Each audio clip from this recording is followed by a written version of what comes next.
Hello दोस्तों। आज की कहानी पड़ गया जब वह पड़ गया चुड़ैल के प्रेम में। ये कहानी शुरू से लेकर अंत तक देखना। अगर अपना भाई का नाम जानना चाहते हैं तो मेरा नाम सूरज सरोज है। आप देख रहे हैं सूरज की कहानी। तो हम शुरू करते हैं और स्टार्ट करते हैं। और भाई आप लोग वीडियो देख लेते हैं मगर चैनल को सब्सक्राइब नहीं करते। कर लिया करो यार, इसमें क्या जाता है। तो हम शुरू करते हैं। रामेश्वर काका के पास एक लेहड़ा गए थी। जो लेहड़ा गए थे वे प्रतिदिन सुबह ही इन गायों को दूध दूहकर चराने के लिए निकल जाता थे, मतलब निकल पड़ते थे। सुबह से लेकर शाम तक रामेश्वर काका गायों को लेकर इस गांव से उस गांव, तो कभी नदी किनारे तो कभी कभी इस जंगल में उस जंगल घूमा करते थे और दिन ढलते ही गांव की ओर निकल पड़ते थे। जब रामेश्वर काका गायों को चराने के लिए निकलते तो संतु सातु और भुजभरी के साथ जो सतुआ था उसके और जो लाई चना होता है उसे भूजकर लेकर जाते थे। और कभी कभी तो वो दही दूध आदि भी ले जाते थे। भूख लगने पर किसी पेड़ की छाया में बैठकर खाते पीते थे। रामेश्वर काका कभी भी अपने साथ पानी पीने ले जाते थे और ना ही लोटा रखते थे। प्यास लगने पर या तो वे नदी का जल पी लेते थे या सारे सारे गांव से बाहर का खुला खेत आदि भाग, जिसमें दूर दूर तक कोई बस्ती घर आदि न हो, आदि में होने पर लाठी से मारकर जो आदि में होने पर लाठी से मारकर महुआ और आम आदि के पत्ते तोड़कर उन्हें अपने गमछे की एक छोर में बांधकर और फिर इस गमछे के दूसरे छोर को अपने साथ सदक लिए रहने वाली धोती के एक छोर से बांधते तथा फिर इससे किसी कुएं में डालकर पानी निकालते। इस विधि को झोसा कहते हैं, जिसे उसे छानकर पीते थे।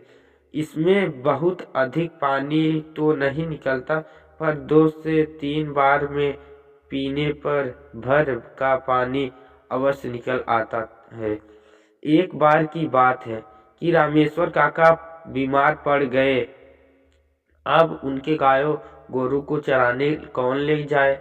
वे बहुत परेशान हुए, क्योंकि एक दिन भी इन गायों को चराने में देर हो पर यह बोलते लगते थे और खूंटे के पास हग मूद कर इतना चिल्लाती करती थी। जब खूंटे के पास आसपास की जगह सने गोबर माटी से भर उठती थी और जब तक इन्हें खोला नहीं जाता था रंभाती रहती थी।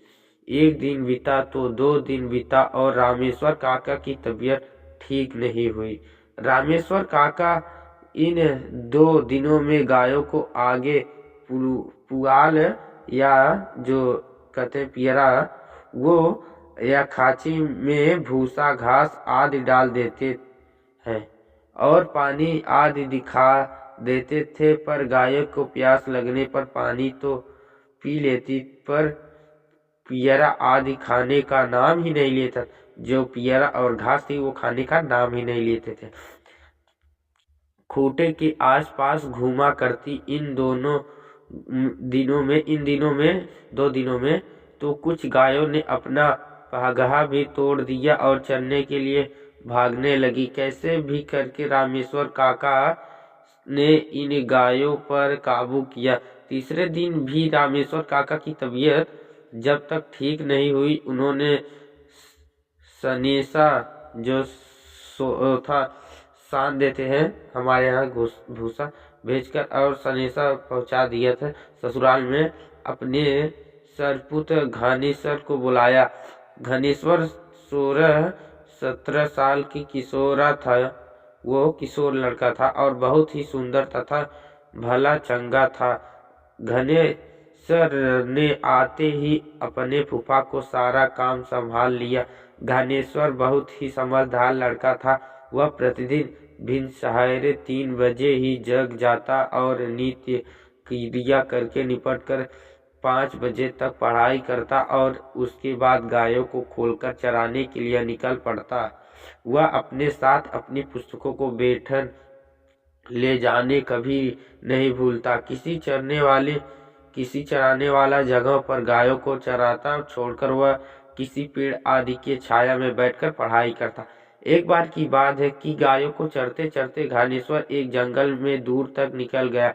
जंगल बहुत घना नहीं था पर बहुत सारी झाड़ियों से फटा पड़ा था। दोपहर का समय था और घनेश्वर को प्यास भी साथ आने लगी। उसको प्यास लग गई।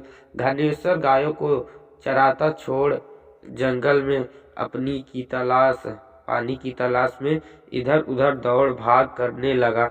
अचानक एक बरगद के पेड़ के नीचे उसे एक बहुत पुराना कुआं दिखाई गया।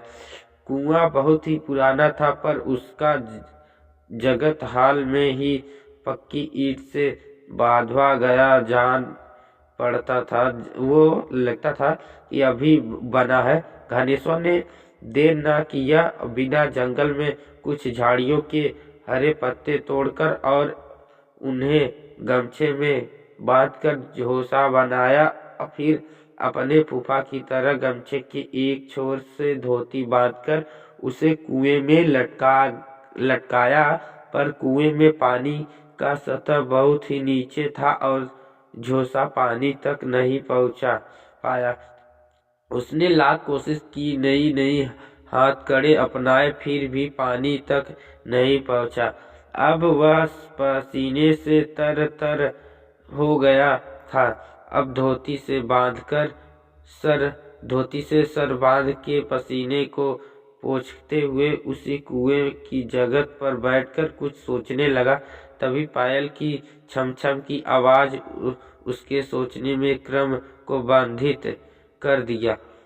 उसने पीछे मुड़कर देखा तो कुछ दूर तक हिरणी की चाल से अपनी पायलों की छन छन करते हुए चेहरे पर हल्की मुस्कान व गालों की हल्की हल्की लाली लिए एक किशोरी उसके तरफ बड़ी चली आ रही है। वह आवक मन से उस किशोरी के रूप श्रृंगार के रस का पान करने में लग गया। उस किशोरी में पता नहीं क्या जादू था कि वह जो करीब आती, जब वो करीब आती, वो घनेश्वर उसके अप्रतिम सौंदर्य खो जा रहा था। पास आकर शरारतीपन से उस किशोरी के बेहिचक मन से घनेश्वर से पूछा, प्यास लगी है क्या? घनेश्वर जो एकटक उस किशोरी को सुंदरता का पान किया जा रहा था, घबराकर हाँ में सर हिला दिया। किशोरी और आगे बढ़ी और कुएं में जगत पर पहुंची कर उस अपने दोस्तों को हाथों से अंजलि बनाई और कुएं में झुक गई। घनेश्वर अभी भी उस किशोरी में ही खोया हुआ था। दरअसल उस किशोरी में कुछ तो ऐसा था जो बरसस घनेश्वर को मदमस्त रहा करते थे, जा रहा था, अपनी तरफ आकर्षित किया जा रहा था। किशोरी ने कुएं की अपनी अंजलि पानी भर कर घनेश्वर को ओर बढ़ाई। घनेश्वर भी बिना कुछ बोले अपने हाथों की अंजलि बनाकर मुंह में सटा लिया। किशोरी अपनी अंजलि का पानी घनेश्वर के अंजलि में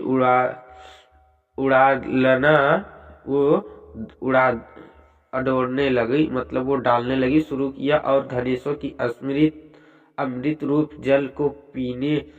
जल को पीना शुरू किया। हाँ, यह अलग बात है कि घनेश्वर की अंजलि से आधा पानी नीचे गिर जा रहा था, क्योंकि वह पानी पीने के साथ किशोरी के चेहरे पर आकर्षकता को भी एकटक पिए जा रहा था। ना उस किशोरी की अंजलि का पानी खत्म हो रही थी।